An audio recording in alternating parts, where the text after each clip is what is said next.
the resurrection of Jesus Christ and His exaltation. So, na-resurrect ng ating pong Panginoon, and at the same time, na-resurrect din po tayo from the deadness of our sinfulness. So, yung topic po natin ngayon is about the salvation, na meron po siya dito sa 10 verses na binasa natin. There are 6 aspects of salvation. So, you talk about salvation from sin, salvation by love, salvation into life, salvation with a purpose, salvation through faith, and salvation unto good works. And salvation is from sin. So dito po sa verse 1 sa binasa natin, and you were dead in your offenses and sins, in which you previously walked according to the course of this world. Spiritually, you're dead. Patay ka because of your offenses and your sin. Sabi nga sa Ephesians 4 in verse 18, he is alienated from the life of God. Being alienated from the life of God. Ibig sabihin, this is total deadness. Hindi ka maka-respond sa mga spiritual because you are in sin. We were once alien.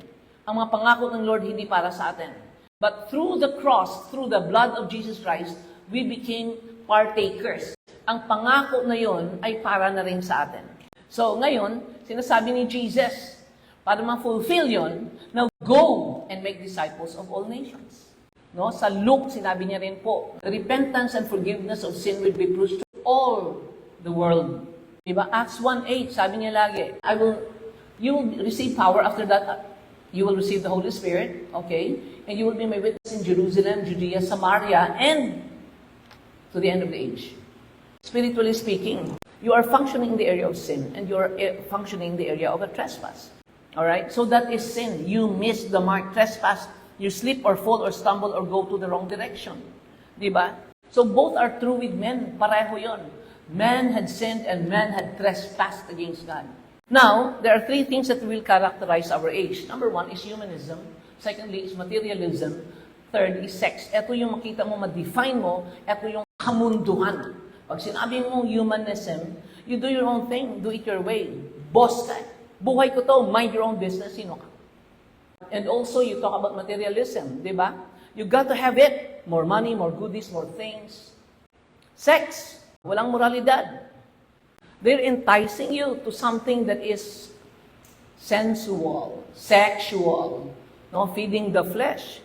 Sabi niya sa verse 3, among them, we too all previously lived in the lust of our flesh, indulging in the desires of the flesh and of the mind, and were by nature the children of wrath, just as the rest. Secondly, salvation is by love. But God, being rich in mercy, because of His great love with which He loved us, forgiveness na nanggagaling sa Panginoon. Unconditional love na nanggagaling sa Panginoon. Salvation is not only from sin, by love, but is also into life. Verse 5, even when we were dead in sins, He hath made us alive together with Christ. By the grace you are saved. Di ba? Kung duda ka sa kapangyarihan ng Diyos sa iyong buhay, di ba? Let me remind you, it is the power that raised Christ from the dead, and it is the same power that will raise you up from the deadness of your sin and your transgression. And next, salvation is with a purpose. Sabi niya sa verse 6, and hath raised us up together and made us sit together in the heavenly places in Christ Jesus. No? Sabi sa Philippians 3:20, you are now citizens of heaven. Lagi natin sinasabi, dual citizen, Filipino senior. But when you got born again into the kingdom of God, guess what? Isa lang citizenship mo, you're a citizen of heaven. You defy anything and everything natural. Because when you become a citizen of the kingdom, ano kung senior citizen ka, hayo ka pa rin. I can do all things through Christ who gives me strength. Hindi naman sa sarili kong lakas. Salvation is through faith. Verse 8. For by grace you are saved through faith. And this is not of yourselves. It is the gift of God, not a result of works, so that no one can boast. It's just believing, accepting, taking the gift. And when you take the gift, you come alive in that instant. And finally, salvation is unto good works. Good works. Verse 10. For we are His workmanship, created in Christ Jesus, unto good works, which God hath before ordained that we should walk in them. Sabi po sa John 15:8, herein is my Father glorified, that you bear much fruit, Naluluwalhati ang Panginoon kapag tayo po ay namumunga.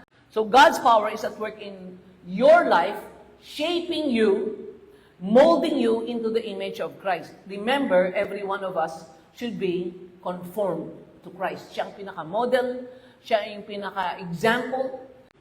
So, sino ba yung talagang totoong Kristiyano? The one who does good works. So dito, if you've been made alive in Jesus Christ, you don't ever need to question the power of God available in your life right now.